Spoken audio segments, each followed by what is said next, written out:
welcome back to my channel. Today I am going to walk you guys through my creative process as an artist. So there are many steps that I've learned over the years, but I thought I'd kind of bring you into my process and show you just exactly the steps that I take that help me get through a painting. So we're going to work on a painting today, and I'm going to go from blank canvas, hopefully, to completed painting. And so if you are in the middle of trying to figure out your creative process as an artist, or you're struggling, or you kind of feel like you're in a rut, hopefully the tips that I'll be sharing will help you out and help you to grow in your process as an artist. So stay tuned and keep watching.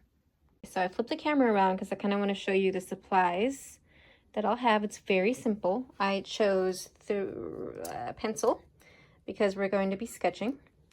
And I chose 3 brushes, and I'll dive more into these brushes once we start painting. I have my water, dirty paint jar, a must. I've got some paints. I've already kind of chosen my color palette. And then I have a little canvas. This is a 4x6. We're not going to do a huge painting. Otherwise, we'll be here for hours. But we'll just work on this little 4x6 and see how far we get with that. But these are the supplies that I have. I'm using a paper plate today because my palettes are just filled with paint and dirty, and I need to clean them. So this is it. So one of the first things that I do is I love to just kind of gather inspiration. I either do that by going on Pinterest and looking through different works of art, or I scroll Instagram and, just kind of check out favorite artists of mine that I follow and just get inspired by their work. Definitely not looking to copy anybody. This is all from my own brain, but I think it's really great to just kind of go through and get inspired by other people's work. So this book that I have, I found at Half Price Books. It was like $3, and I immediately grabbed it because I, for one, just love American Impressions. And so there's many different artists, American artists in this book, and many different styles. But of course, my style is more landscape. So I kind of skim different paintings and just get ideas and inspiration for color palette. I think we're going to go, I really loved this one. This is by an artist by the name of Joseph Stella. The painting is called Tree of My Life, and this is actually beautiful oil on canvas, but which I will not be doing. We'll be doing acrylic today, but it's just fun to just look through their work and be inspired by what they do. So that is my first step. I actually really loved this painting on the front. I think it's really beautiful, and I really love the color palette that they used. Step is I gather all of my paints, and I kind of just go through and choose the colors that I want, that I think would look good together. These are the colors that I chose for the painting we'll be doing today. I limit my palette. I try not to choose very many colors. Limit your palette because it's just easier to get through a painting with less colors, believe it or not. You'd think that throwing a bunch of colors on a palette would give you more options and be more flexible, but it actually, it takes away from my flexibility as an artist. So I generally have, let's see, I have 1, 2, 3, 4, 5, 6 colors. And I don't generally have more than that on my palette.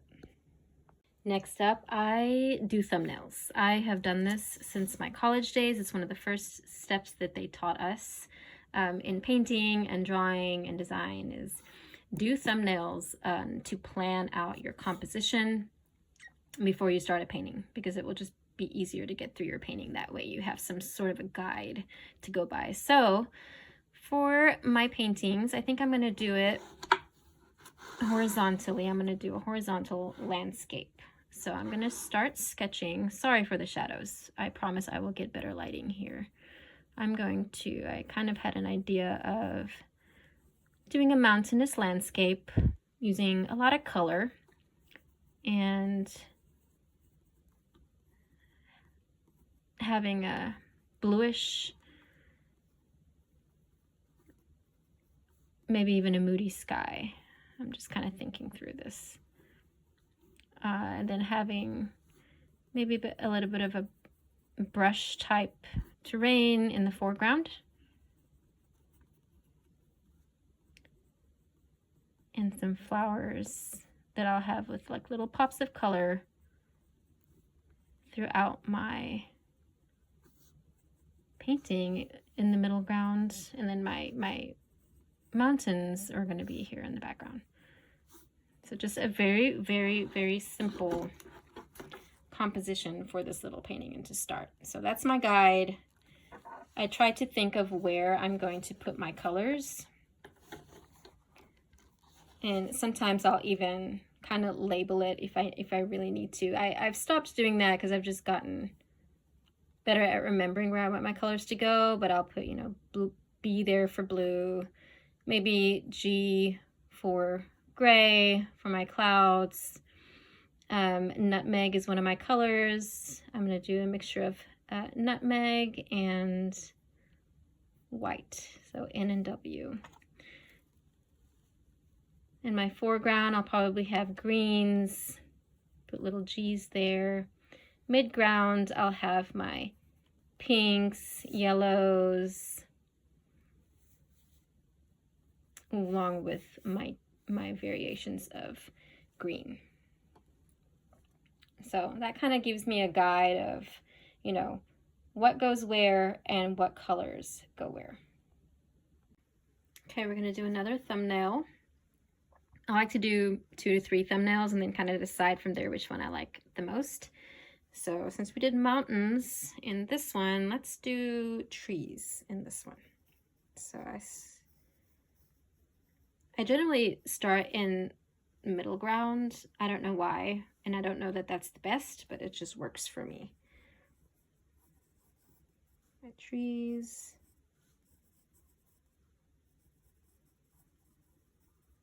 They're going to get smaller as they get into the background here. Might do like a little pathway, and then have some bushes here in the foreground. Some bigger trees here to the right. Working their way back.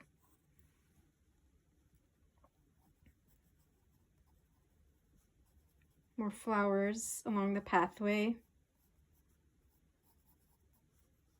Maybe even some rocks. And some more shrubs and flowers here in the corner. So just very simple little landscape there.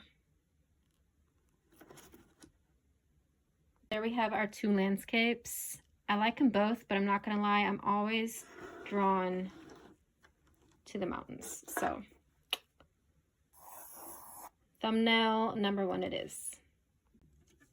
Okay, so real quick, I just wanted to show you the brushes I will be using for this little acrylic on canvas piece that we'll be doing today. I'm using a flat round brush. This is a size 6 and it's by Royal and Langnickel. I'll also be using a round brush size 10, and this is the exact model by Protege.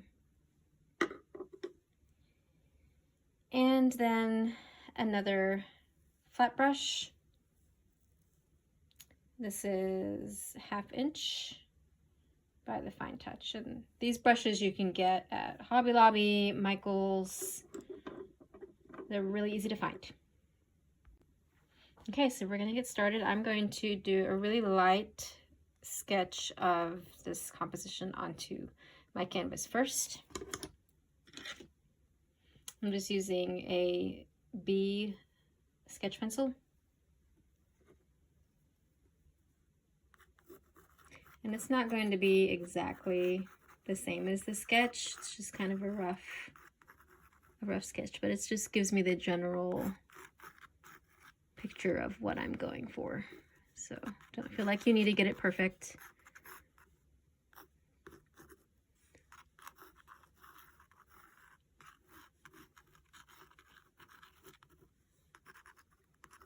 Sketching where I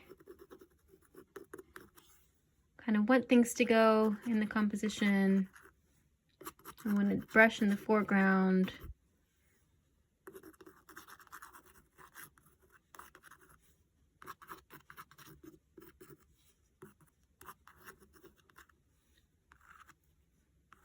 And then, like I showed you in the little thumbnail sketch, you know, I kind of like to label where my colors are going to go.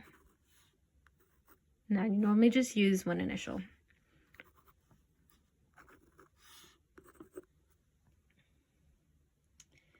And this was sketched real lightly, so when I do paint, you won't be able to see the pencil marks.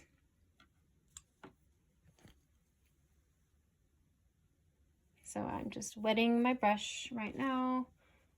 I like to kind of start out with white on the canvas just to, in a way, prime it. Although this is not primer, this is just regular white acrylic paint. A lot of canvases you buy are already primed. You have an option of at least buying already primed canvases. And a lot of the times I go for those.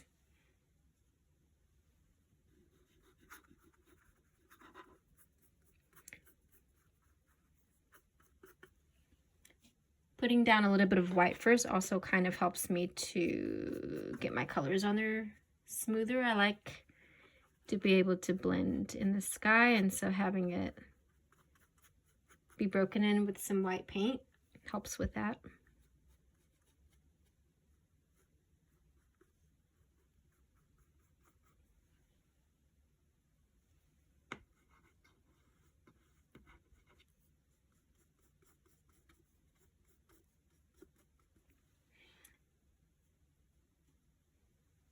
And now I'm going to go in with some blue. I'm just going to start here and work my way up.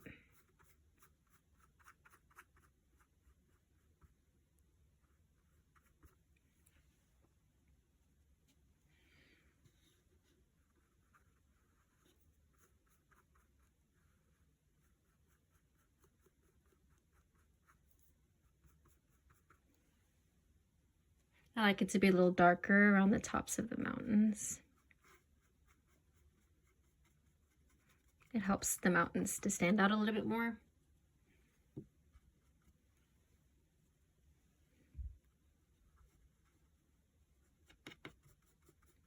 And just kind of work your way up with quick little strokes.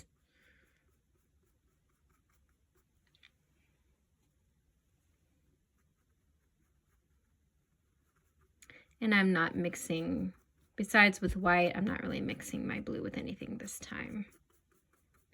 But once you have your paint down, you can always go in with different colors if you want a little variation in your sky. But we're just keeping it simple today.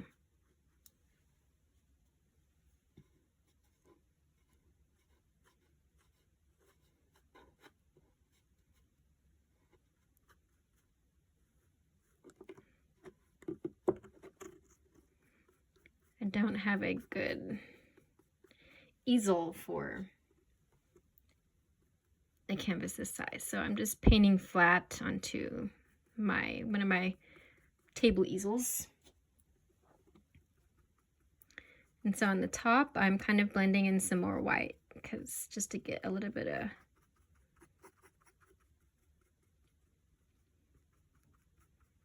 variation going on there. I love to see the brush strokes. I think that's a lot of fun. I really enjoy it. And then kind of add in some white for clouds. This brush that I'm using right now is okay for that. It's not the best because it's flat. The round brush works a little better for clouds. But as you get used to your techniques, it just kind of gets easier to know what to do with different brushes, even if they're not exactly the right brush for the technique or for what you're trying to do. You kind of learn how to do it as you grow.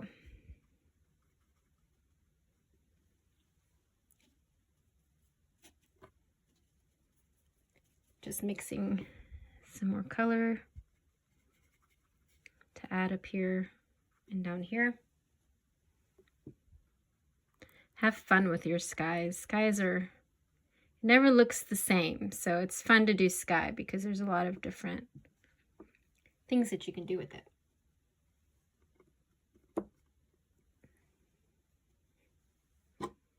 To mix in some darker in the top here.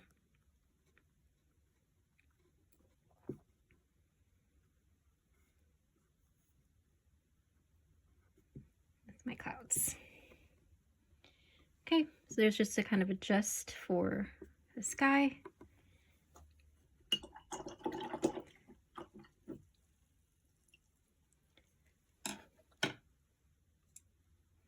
And now I'm going to take my 1/2-inch flat brush for my mountains so I can kind of get in there and work the paint in the little triangular shape that we have there.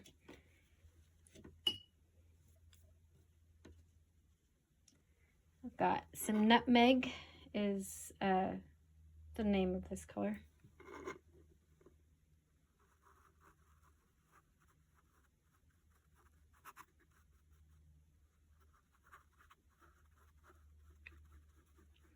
Blue is still wet, so we don't want to get too much into the sky, but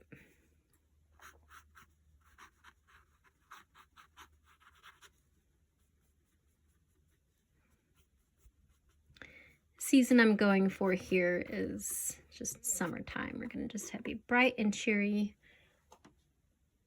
with the colors. Mountain's going to add in some white there, but that's just to kind of blend in and get some difference. Breaking up that nutmeg a little bit.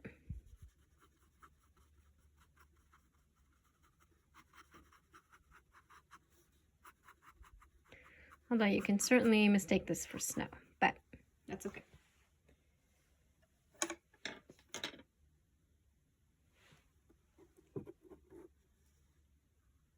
Get in over here. Kind of try to turn my brush on its corner a little bit just to get some little fine lines going at the edge of the mountain sometimes.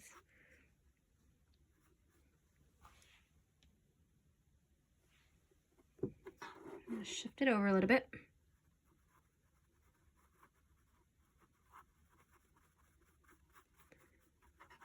Dry brush is a lot of fun. And we'll do a video on techniques soon.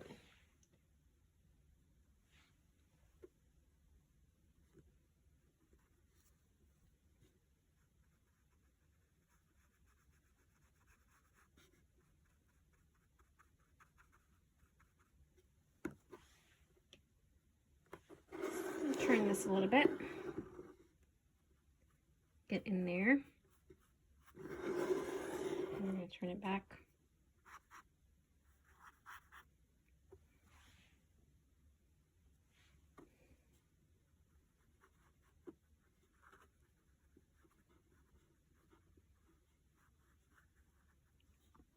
Oops. Excuse the moving of the camera there.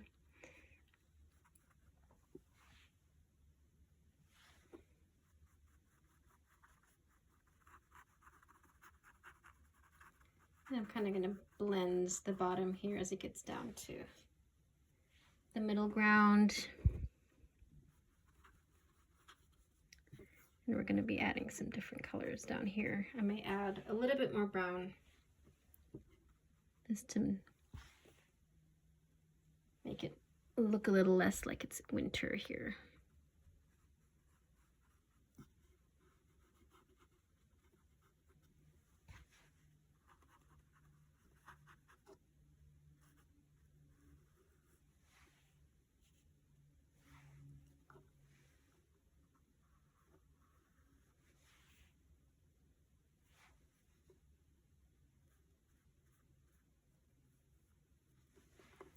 Okay.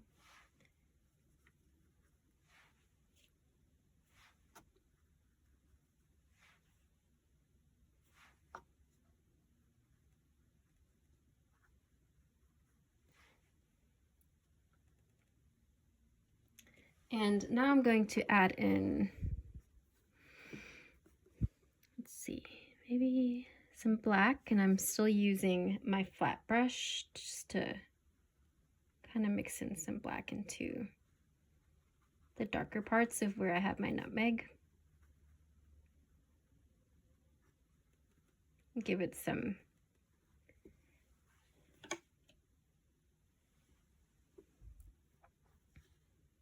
make it look a little bit more dynamic, some texture. So do some blending here in the middle ground.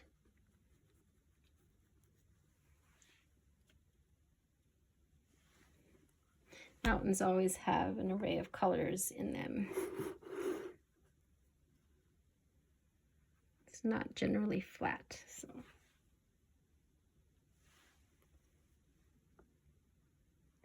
I often will just go along to what I feel might look good. Sometimes it works, sometimes it doesn't. But the fun thing with paint is you can, while it's still wet, you can kind of rework it.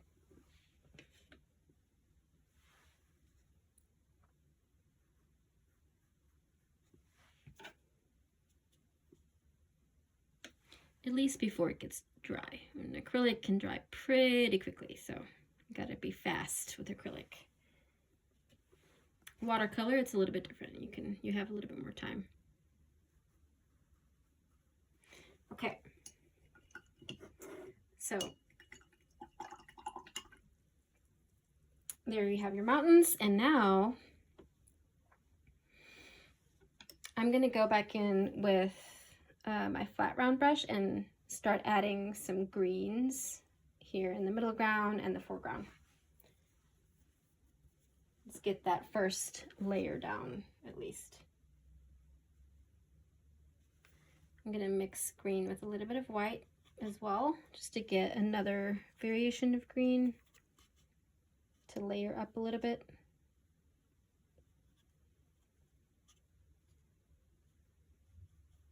And I'm also gonna mix in some black. So if you see my palette here, I've got some green mixed in with white, and I'm mixing a little bit of green with black. So I do a lot of mixing as I go. And you just kind of learn how to do that as you get more acquainted with painting. It just gets easier as you practice. Okay, so I have more of a like gray-green going on here, which is what I was going for. And now,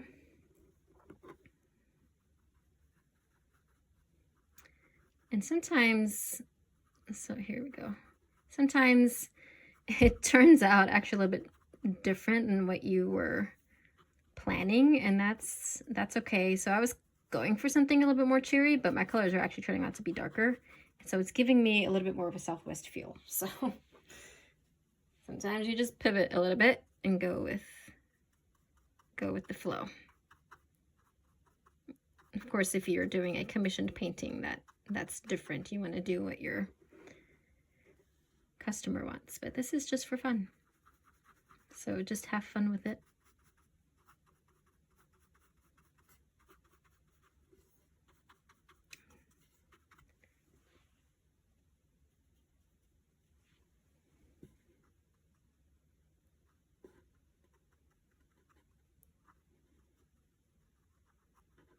Kind of chopping here with my brush. I just made that up. I'm not even sure that's a technique, but that's what it feels like I'm doing. I'm getting choppy with it here.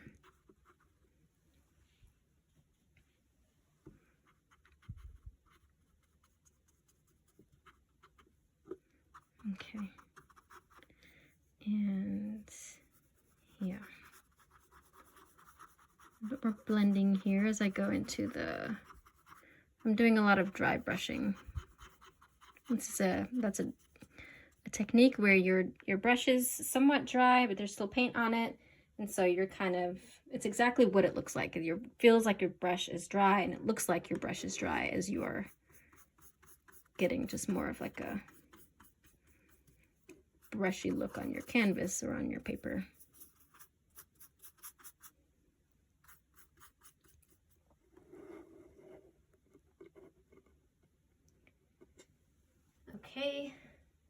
grab some white. And I'm going to do some blending here in the front, where I had some of my dry brush. Still using the flat, round brush. It's such a great brush.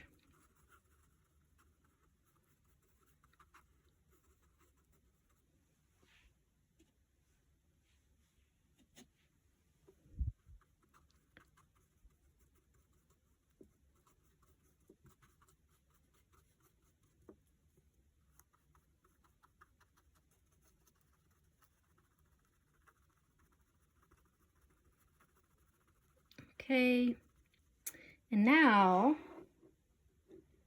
I'm going to change brushes. I'm going to get my round brush because that's going to be more helpful with the little details that I want to go in and add to my foreground and to my middle ground.